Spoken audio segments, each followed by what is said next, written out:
For today's video, we'll go over the Richmond versus St Kilda game that happened on Thursday night, and probably one of the worst Thursday night games I've ever seen.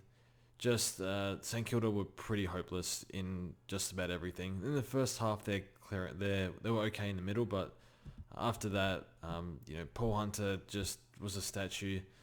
Their defenders, Ben Long was useless.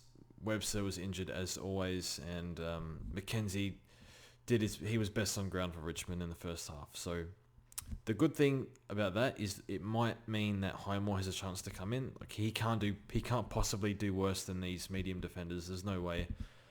So we'll see. Fingers crossed we get Highmore. But the players we'll go over today: St Kilda, Steele, Crouch, Clark, and then also we'll explain why Short scored so poorly. Dusty and is Mansell an option? So I think we start with Richmond. So Jaden Short, why did he only score 74?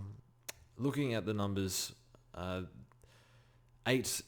So out of the bottom 11 scorers, 8 of them were defenders for Richmond, and that's pretty much what they played. They played 8 defenders, so no defenders scored above 80.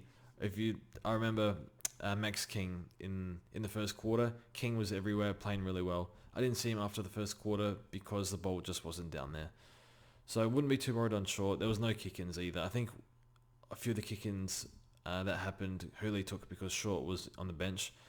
So a little bit unfortunate, but 74, it's like the whole team was basically doing whatever they wanted. They were cruising, and the defenders just took a back seat this game. So yeah, I think even Hooley was scoring pretty well early, then he just disappeared because the ball wasn't down there. So I wouldn't stress on Short. I didn't see any wing like last week. I'm not sure if that happens in the future, but maybe it does at times. No reason to stress, just circumstances, and it happens. Dusty was pretty terrible. I know he had 32 or 34 touches, something like that. Just burnt 90% of them. I thought he was just cruising. Didn't have to try too hard. Work rate wasn't huge, but it will be when it needs to be. So if you have Dusty, it's fine. If you don't, it's fine. It doesn't really matter. And then Mansell, you may be thinking, okay, 102 defender, is this an option here? I don't think so. He just did nothing to secure his job security.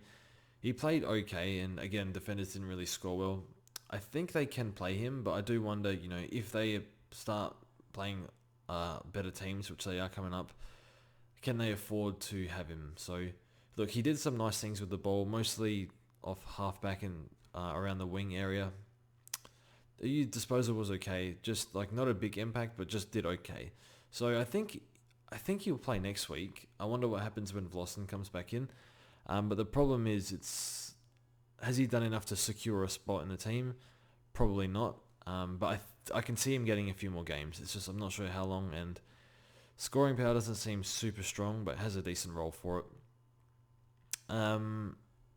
Probably going to have to skip Mansell. Seems a little risky, but not the worst option, but not like if you don't get him, then no harm will be done. So probably a pass at this stage. And we'll go over the St Kilda players. So Jake Steele, 104, gave away a really silly 50 earlier. Free kick followed by 50 earlier, so that kind of hurt his score, but he played okay.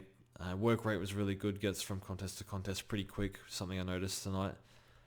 I vice captained him, so I butchered that. Knowing that there was no Ryder or Marshall, I should have switched to McRae. So that's a bad mistake because McRae should tear up against Gold Coast. But with the Dogs, who knows who goes big, but it's probably going to be McRae. But yeah, I'll be falling back on Gawn captaincy. So a bit of a mistake. Perhaps lesson is go with the most common captaincy for the most part. And, if the team might lose, maybe just pick the team that's the alternatives where the team should win. So, Bulldogs should beat Gold Coast, no problem. Brad Crouch, this is pretty much a worse version of Taranto in just about every way. I think Taranto can score a little bit better. He's slightly more durable. And that's about it. So no real reason to go for Brad Crouch. Bye's pretty rough as well, so can score, but yeah, just just a waste of a pick. Again, efficiency's just as bad as Taranto, basically. And then Hunter Clark, I saw him mostly in defence early on, and I didn't monitor him enough, to be honest. So he scored pretty well, but with Clark, he's just shown to be too inconsistent. So that's pretty much it. So I think we learnt nothing from this game other than maybe Highmore comes back and Mansell is just stretched. I think it's just he hasn't done enough to secure his role, but I think he'll get a few more games regardless. So long term, not looking great, especially with Boston. But yeah. Anyway, thanks for watching the video, and we'll see you guys soon.